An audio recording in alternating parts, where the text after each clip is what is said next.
यहाँ पे लाशें पड़ी हुई थी, कोई पूछने वाला नहीं था। मलबे में से लाशें निकल रही थी। दोस्तों, एक बार फिर से स्वागत है आपका my story time YouTube channel में। महाकुंभ में हुई भगदड़ का जिम्मेदार कौन है? आखिर ऐसा क्या हुआ कि महाकुंभ में अचानक से ही भगदड़ मच गई और चारों तरफ मातम छा गया? दोस्तों, इस साल का महाकुंभ एक अलग ही उम्मीद लेकर आ रहा है, लेकिन यहां होने वाली भगदड़ ने सब कुछ एक बार में तबाह कर दिया।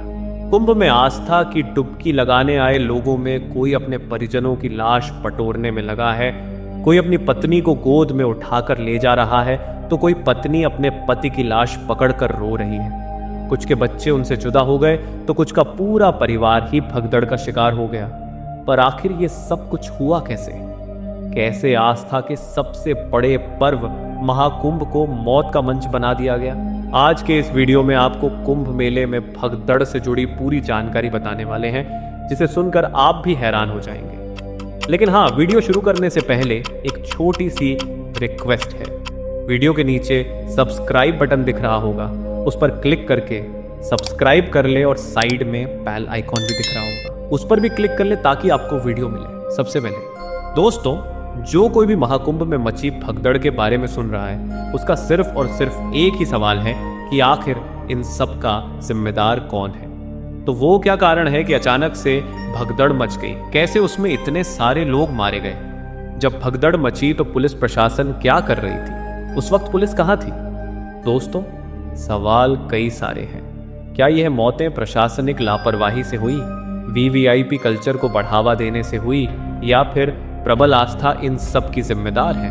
जो है बहुत से लोग यहाँ पे नहाने के लिए रुके थे, महिलाएं बच्चे थी, और अचानक से जो है एक मॉब आया, भगदड़ मची और भगदड़ में लोग एक दूसरे पे चढ़ते हुए कूदते रौंदते चले गए। और यहाँ पर जो भी पुलिस फोर्स थी वो सब हट गए, मतलब सबको उनके हाल पे छोड़ दिया गया। दोस्तों, क्योंकि ये 3 ऐसे कारण हैं जिसकी वजह से आस्था का केंद्र कहा जाने वाला महाकुंभ बदनाम हो रहा है। अगर हम सबसे पहले वीआईपी कल्चर के बारे में बात करें तो कई देशों की जितनी जनसंख्या भी नहीं होती, उससे ज्यादा तो हमारे वीआईपी लोग मौजूद हैं। भारत में वीआईपी होने का कोई इलाज नहीं है। एक तरफ आम जनता भीड़ में खड़ी हो जाती है, कई घंटे तक एक जगह से हिल भी नहीं पाती, घाट तक पहुंचना मुश्किल हो रहा है। लोग जैसे तैसे संगम की पवित्र डुबकी लगाने के लिए पहुंच रहे हैं, लेकिन वहीं वीआईपी लोगों के लिए अलग ही व्यवस्था है। रहने के लिए शानदार टेंट है, अलग से घाट मौजूद हैं जहां वो डुबकी लगा सकते हैं। आने जाने के लिए साफ सुथरा और कम भीड़ भाड़ वाला रास्ता है। तस्वीर देखेंगे तो ऐसा लगेगा कि मालदीव को छोड़कर अब संगम में लग्जरी छुट्टियां मनाने पहुंच जाओ। शानदार लाइफस्टाइल के साथ साथ मोक्ष भी मिल जाएगा।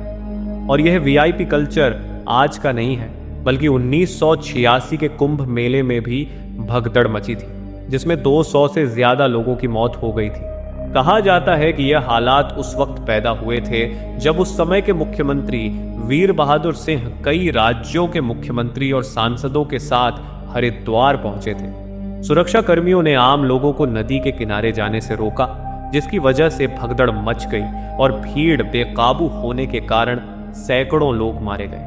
बड़ी बड़ी गाड़ियों से आने वाले वीआईपी तो खुद एक बेहतर यात्रा कर रहे हैं, लेकिन जो लोग अपनी कमाई बचाकर महाकुंभ में आस्था की डुबकी लगाने आए हैं, उनकी तो जिंदगी तबाह हो रही है। और ये भगदड़ इसका सबसे बड़ा उदाहरण है। ऐसे में सवाल ये खड़ा होता है कि वीआईपी कल्चर कब तक धर्म में रहेगा? भगवान की नजर में 2 तरह के बच्चे क्यों रहेंगे? जो अमीर हो गया उसके लिए अलग व्यवस्था, और जो गरीब है उसके लिए अलग व्यवस्था।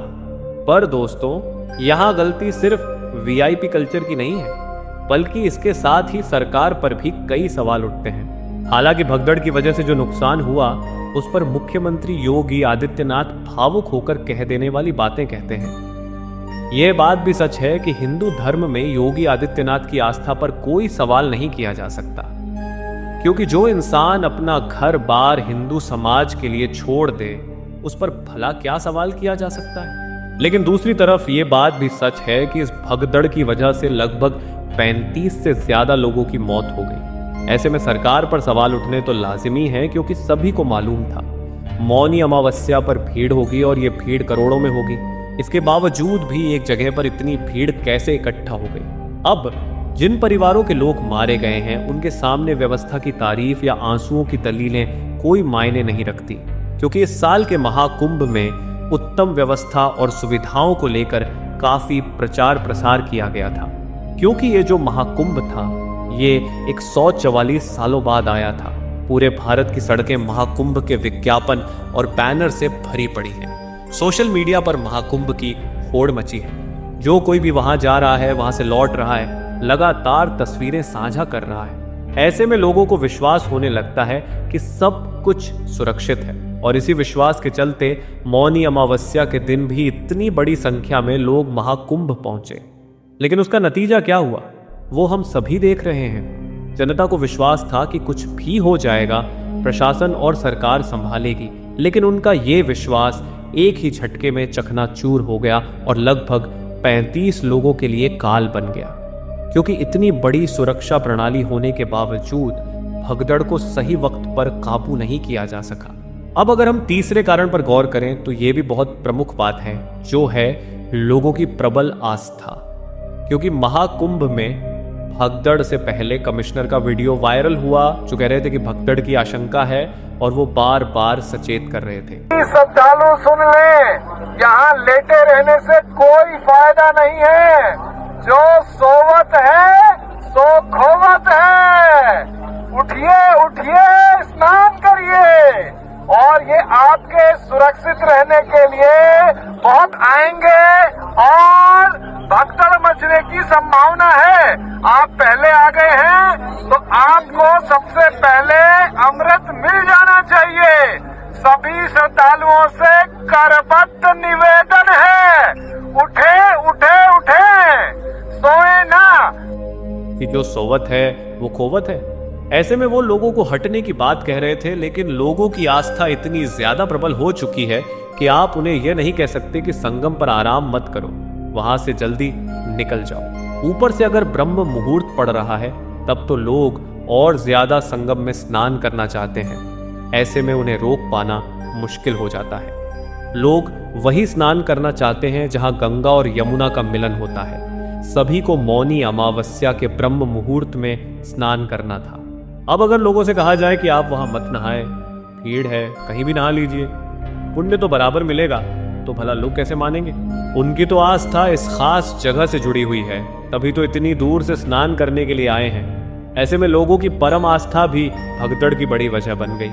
क्योंकि दोस्तों, श्रद्धालु तो वही करेंगे जो उनको विश्वास है। जो परंपरा वो सालों से मनाते चले आ रहे हैं उसमें उन्हें दखलंदाजी मंजूर नहीं। और वैसे भी अगर लोग यह सोच लें कि मन चंगा तो कटौती में गंगा, और इस विचार के साथ कहीं जाए ही ना, तीर्थ स्थलों पर जाना छोड़ दें, तो इस सोच से भला क्या होगा?